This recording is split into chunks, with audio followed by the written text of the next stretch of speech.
Salut tout le monde, j'espère que on se porte tous bien, j'espère que vous allez tous bien pour vous tous qui nous regardez. Toujours un très grand plaisir pour ceux qui regardent, pour ceux qui supportent la chaîne, de liker la vidéo. N'oubliez pas aussi de vous abonner. Voilà, ça nous aide à évoluer, ça nous aide vraiment à s'améliorer, savoir ce qu'on doit faire, ce sur quoi on doit travailler et tout. Donc, apporter les commentaires et tout. C'est une chaîne qui grandit et nous aimerons bien que voilà, d'avoir peut-être des propositions aussi, avoir aussi mais quand même des commentaires et tout pour donner un peu vos avis sur comment vous voyez la chaîne. Comme vous savez, c'est une chaîne qui grandit. On a fait beaucoup de vidéos d'immigration. On va continuer à faire des vidéos d'immigration. On va inviter des personnes sur la chaîne pour qu'ils puissent partager l'expérience, notamment les étudiants au Canada, des personnes peut-être qui sont résidents permanents déjà, des personnes qui sont des Canadiens et autres. Ils vont partager un peu l'expérience avec vous afin que vous puissiez avoir un peu voilà, un avant-goût de ce à quoi vous attendre avant peut-être de postuler pour venir au Canada, parce que je sais que nombreux sont ceux qui veulent venir au Canada, peut-être soit pour étudier, peut-être soit pour travailler ou bien juste pour une vie meilleure. Donc, on va essayer d'apporter le plus d'informations possible pour que voilà, vous puissiez être assez outillés pour pouvoir, n'est-ce pas, venir au Canada et même lors de la préparation de vos dossiers. Et comme vous le savez, on essaye de vous donner le plus d'informations possible sur le Canada et puis aussi sur la vie au Canada. Et aujourd'hui, on va parler un peu à quoi ressemble la vie d'un étudiant au Canada. C'est vrai, beaucoup parmi vous aimeraient venir étudier au Canada, peut-être venant de l'Afrique, venant de l'Europe, venant un peu partout dans le monde.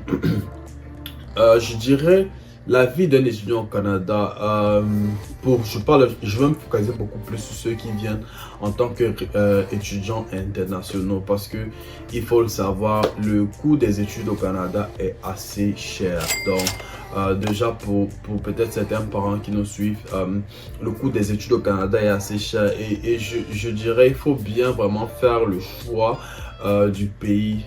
Pour ceux qui sont peut-être en Afrique et tout ça, faites vraiment le choix du pays où vous voulez envoyer l'enfant faire ses études secondaires, parce que c'est bien, oui, d'envoyer l'enfant peut-être à l'étranger, dans un pays étranger, peut-être pour avoir une meilleure éducation et avoir peut-être de meilleurs atouts pour pouvoir se réussir dans la vie active. Peut-être certains parmi vous aimeraient que les enfants rentrent au pays, travailler, mais veulent juste qu'ils aillent d'abord à l'étranger, fréquenter, avoir, n'est-ce pas, cette aptitude intellectuelle et pour pouvoir rentrer et mieux s'en sortir dans la société. Mais faire le choix vraiment du pays où l'enfant doit aller est très important, et deux fois même c'est pas toujours forcément le Canada d'entrée de jeu. Peut-être il peut aller d'abord dans des pays un peu moins coûteux, faire leurs études avant après de transitionner et venir au Canada. Donc d'entrée de jeu, je voulais préciser que les frais de scolarité au Canada sont très chers, et je dirais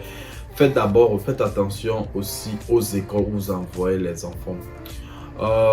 Sans trop peut-être aller du coq à l'âne, je dirais en moyenne dans de bonnes écoles, des écoles reconnues par le gouvernement, les frais, ça serait en moyenne entre 15 000 à 30 000 dollars. Ça c'est les frais de scolarité annuels, donc par an, ce que vous allez dépenser sur l'école, uniquement les frais de scolarité de votre enfant. Ça va aller entre 15 000 à 30 000 dollars. Je parle pour des écoles reconnues par le gouvernement canadien, c'est-à-dire que l'enfant fréquente là-bas et après ses études, il est éligible à avoir un permis de travail pour pouvoir travailler ensuite.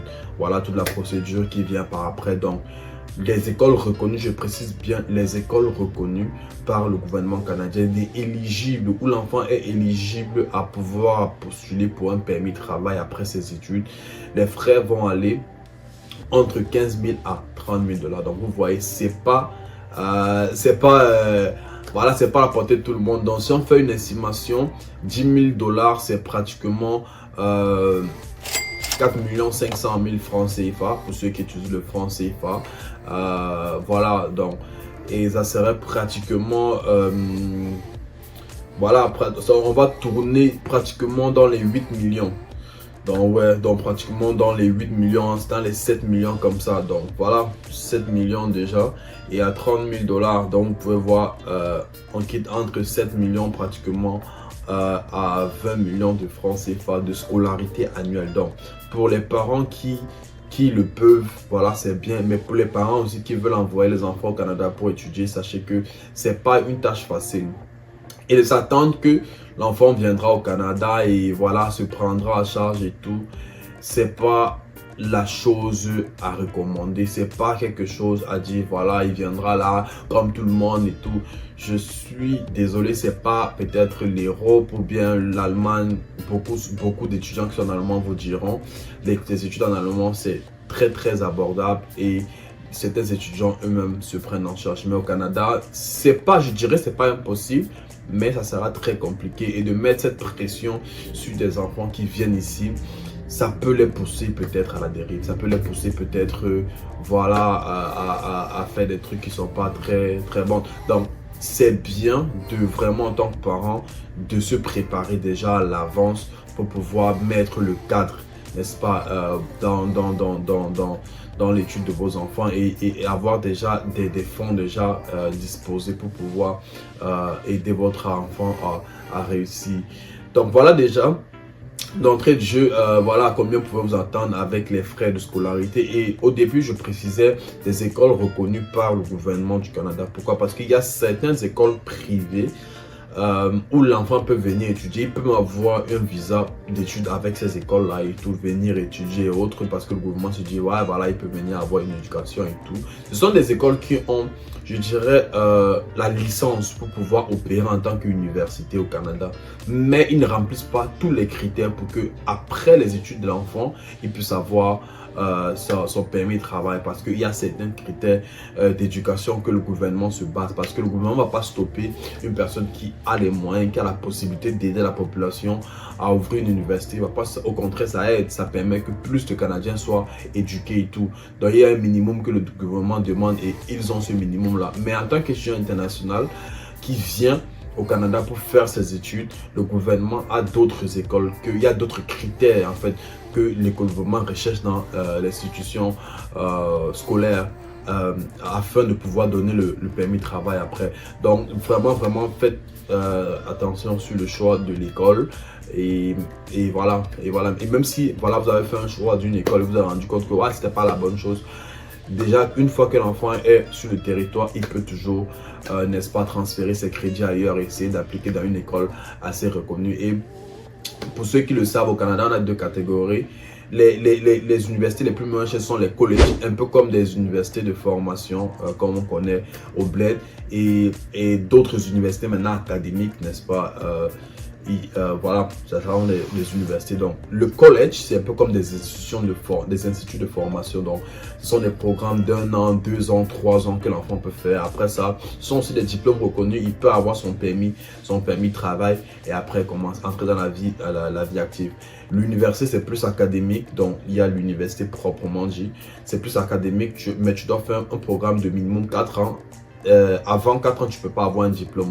Donc, tu fais 4 ans, tu as ton bachelor ou la licence. Tu as ton bachelor après 4 ans et puis tu suis éligible au permis de travail. Et puis voilà, tu continues. Donc, c'était juste un petit rappel concernant voilà, les frais de scolarité et tout.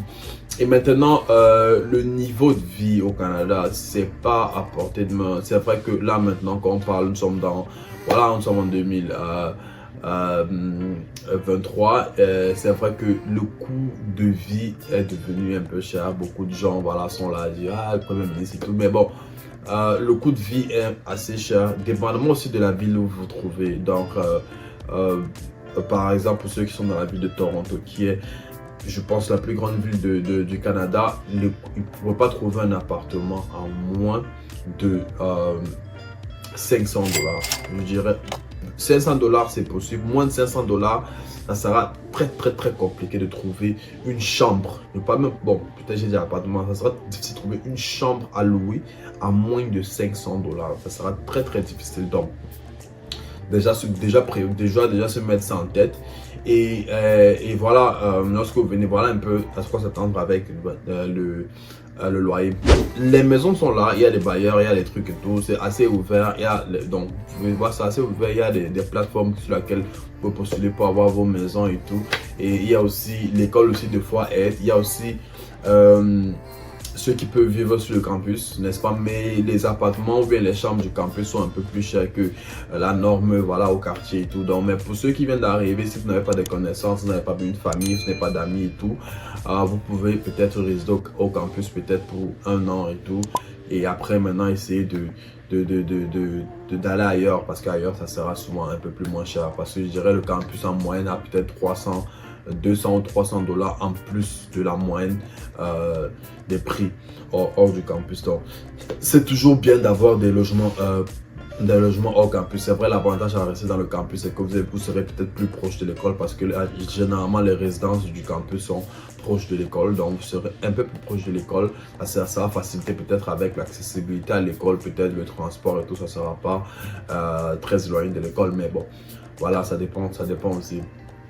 Et voilà, aussi dans les villes, la majorité des villes au Canada, il y a un bon système de transport. Ça veut dire qu'il y a des bus, il y a le métro, il y a le train de ville, dépendamment si dans Montréal, peut-être ceux de Montréal n'ont pas encore le train de ville là-bas.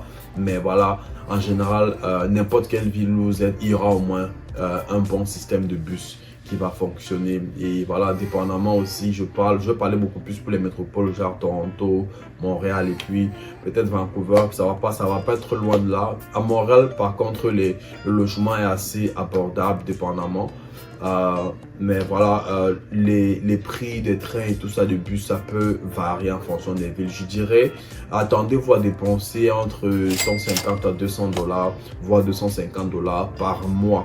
Avec le transport en tant qu'étudiant. Donc pour ceux peut-être qui n'ont pas encore de véhicule, qui vont prendre les transports en commun, parce que ça peut vous arriver aussi des fois d'appeler des taxis et tout. Donc je dirais en moyenne entre 150 à 250 dollars le mois. Donc vous voyez, si vous louez un appartement de 500, en disant le plus moins cher, si vous louez une chambre de 500, le plus moins cher, avec déjà un ticket de bus de 250, vous tournez déjà dans les 750 le mois de dépenses. 750 dollars, on parle en dollars bien sûr, dollars canadiens.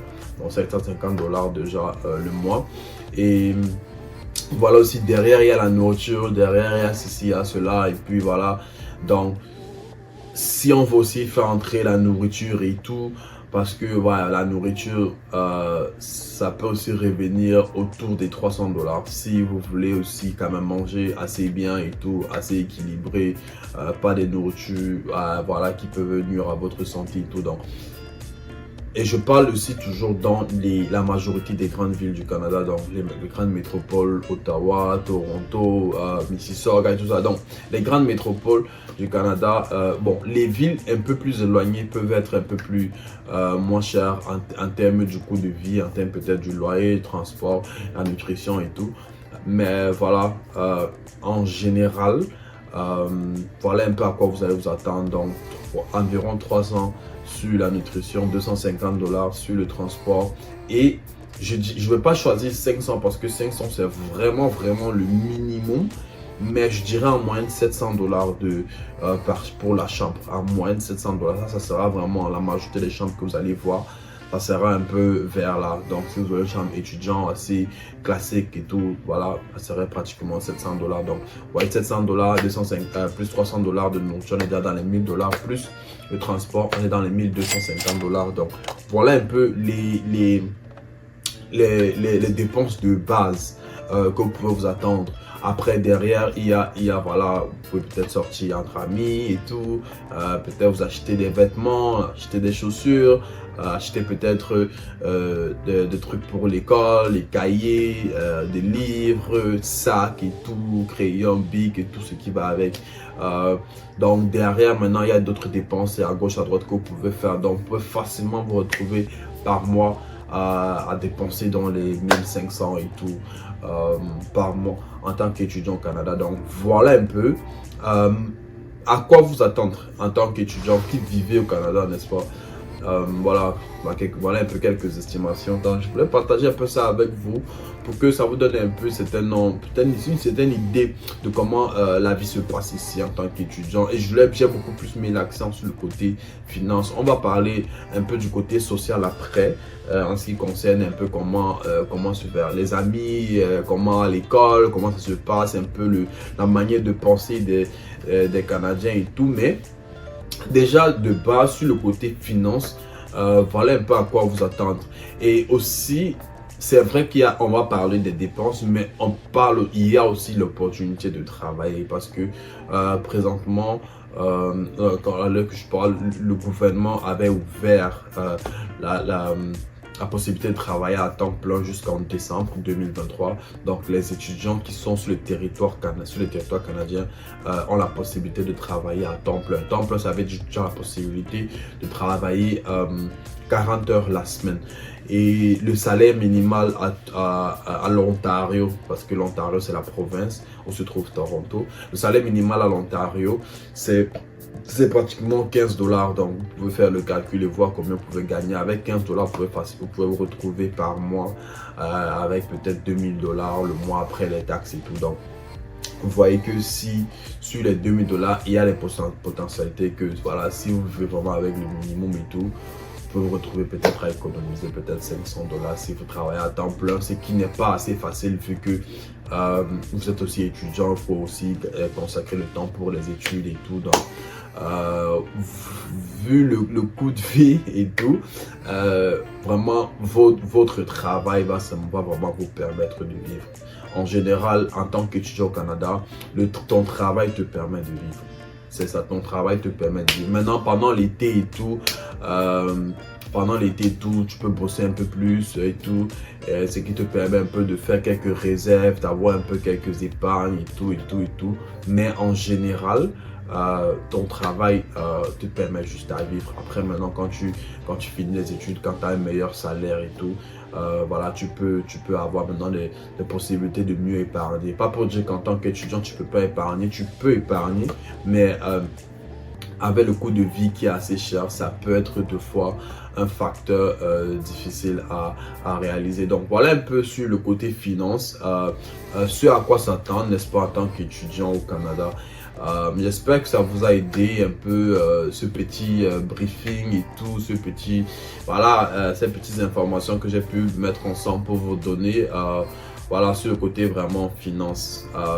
Voilà, pour tous ceux qui viennent faire les études ici, voilà, j'espère que cette vidéo va vous aider. Pour les parents qui veulent envoyer leurs enfants au Canada pour étudier, j'espère aussi que cette vidéo va vous aider et que vous avez un peu une idée de quel genre de vie aura votre enfant au Canada, surtout sur le côté financier, parce que des fois c'est le côté qui bloque beaucoup, c'est le côté souvent qui fait le plus stresser et tout. Et vraiment, en tant que parent, sachez vraiment avoir des conversations constructives avec les enfants, surtout lorsqu'ils sont à l'étranger. Pas trop mettre de pression parce que c'est pas aussi évident aussi les situations par lesquelles ils traversent et tout. Donc pas mettre la pression et pas attendre que lorsque l'enfant part directement, il doit commencer. S'il est déjà un peu là-bas, on va déjà demander oh non, faut envoyer un peu quelque chose, oh non, faut faire comme ça, comme si, parce que déjà le coût de vie, déjà où il est, ça c'est pas facile, c'est pas évident. Donc prendre ça vraiment en compte lorsque les enfants sont là, et attendre au moins qu'ils puissent finir ses études et tout avant que peut-être